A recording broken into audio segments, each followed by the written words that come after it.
All right, good morning, everybody. Thank you for joining us today. I am Jeff Boyle, Deputy Director for 911 at PEMA, and joining me is Lieutenant Adam Reed from the Pennsylvania State Police.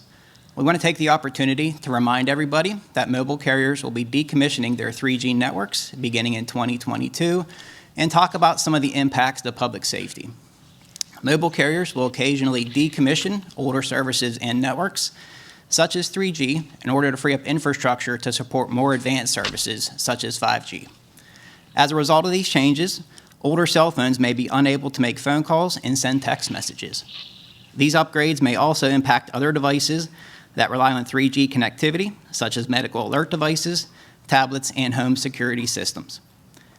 If your mobile phone is more than a few years old, you may need to upgrade your device to avoid losing service.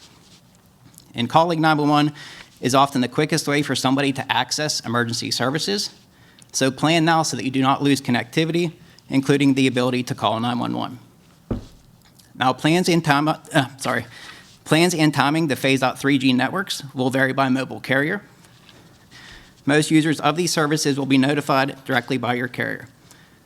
However, there may be older phones in circulation that are used only to contact 911.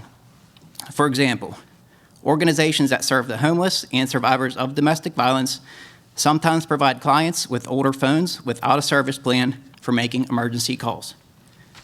Users of these type of 911-only phones may not be notified and should check with the organization that provided the phone about their options. Also, low-income individuals concerned that their 911-only phone may no longer be supported should consider applying for support through the FCC's Lifeline program. Information about the Lifeline program can be found on the FCC's website, including the application process, eligibility criteria, and other important information. For more information on your carrier's plans to decommission their 3G network, including what you can do to prepare, you may want to contact your mobile provider. Another great resource is to consult your mobile provider's website for more information such as their schedule to decommission their 3G network, a list of devices that will no longer be supported, options for you to upgrade your device or your service if applicable to you, and also frequently asked questions. For now, I'd like to turn it over to Lieutenant Reed for his perspective as a first responder.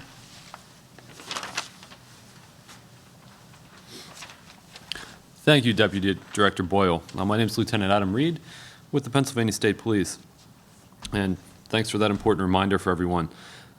Over my 15 years in law enforcement, I've seen firsthand the importance of having access to the 911 system. And I can attest to the need to be able to reach 911 quickly whenever you need it. Whether it's a vehicle crash, a criminal act in progress, or a medical emergency, seconds count when it comes to calling 911. Dispatchers and first responders rely on the 911 system to gather that crucial information about the situation. That includes location, exactly where are you, what street are you on, what block, any landmarks around you, what's the emergency, what's the problem that we're responding to. We need to know what resources to send to the situation. Is there any danger posed? Is there any danger posed to the responding law enforcement officers, EMS, or fire personnel? And how many people are involved?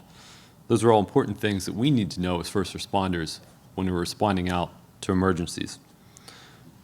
Imagine, if you will, traveling by yourself down a dark roadway in a snowstorm in an area you're not familiar with when your vehicle slides off the road. You need to know where you are to be able to call 911, and it's all the more important to have that 911 access when you do so. It's going to be paramount that first responders know where you are and what the situation is whenever we respond to help you out. First responders will go wherever we need to save lives and help wherever we can, but again, we need to know where you are and what the emergency is. You can do this by ensuring your 3G device gets updated in the time frame, and keep an eye out for messaging from your carrier, and please act accordingly if you do get that messaging from your carrier. Again, seconds count, and 911 access is very important. With that concludes my remarks. Any questions in the room?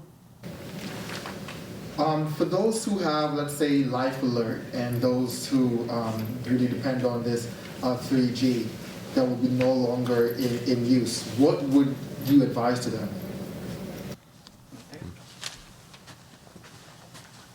Sure. So for medical alert devices and those kind of instruments, you definitely want to contact the vendor or provider who gave you that medical device to figure out your options.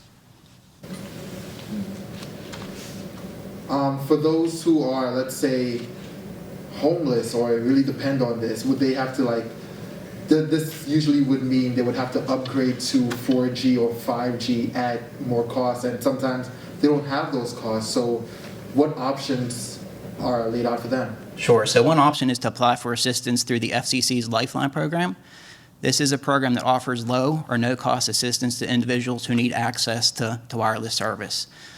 Now, some organizations do provide a mobile phone to individuals such as the homeless for the sole purpose of making an emergency call. So in those kind of situations, they definitely want to talk to the organization that provided the phone to discuss options to make sure they still have the capability of calling 911. And I know you mentioned this before, but how soon is this expected to start? So the schedule to decommission 4G networks, it's really going to vary by mobile provider. For example, I believe AT&T is going to start in February 2022, but Verizon's not going to be to the end of the year.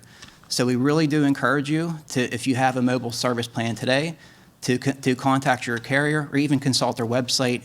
Mobile carriers usually do have the schedule of when they're going to decommission their 3G network on their websites. Will we start to see more 4G and more 5G, and if so, when? So that really is the intent. So occasionally, mobile carriers, they will decommission older services such as 3G. This also happened with 2G. So they're decommissioning the 3G networks now, just in order to free up the infrastructure on their networks in order to be able to support 5G. And again, deployment of 5G services, it really is going to depend on the carrier when they're ready to do that.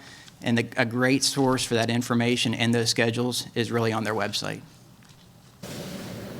I'm just curious for people who call 911 without a cell phone plan, is 911 center still able to track those phones, or how does that process work? So they can't. So it's an FCC rule that if you pick up a cell phone and dial 911, that call has to go through.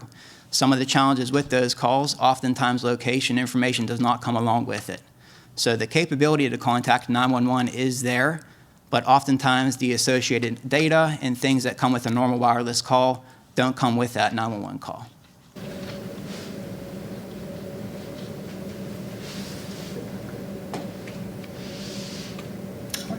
Any other questions? All right, thank you very much.